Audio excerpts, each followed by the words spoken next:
আমার নবীজি কোনদিন লড়াই আত্মীয় হঠাৎ একদিন নবী করিম সাল্লাল্লাহু আলাইহি ওয়াসাল্লাম দরজা নক করে বললেন, ইয়া আবু বকর।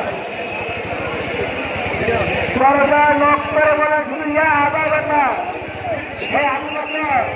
আবু বকর বলতে দেরি হলে দরজাটা খুলে গেল। সরকার আলম নবী মুহাম্মদ রাসূলুল্লাহ বলেছেন, ইয়া আবু বকর, তুমি কি ঘুমাবেন? কি হলো? সাথে সাথে তুমি দরজা খুলে দিয়েছো, তুমি কি ঘুমাও না?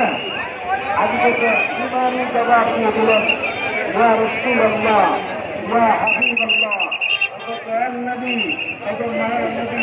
সেদিন থেকে আপনি বলেছেন, আবু বকর তোমাকে নিয়ে আমি হিজরত করবো। সেদিন থেকে আমি ঘুমাইছি, কিন্তু বিছনার মধ্যে টিক লাগাইয়া আমি আবু বকর ঘুমাই নাই। কারণ আপনি তখন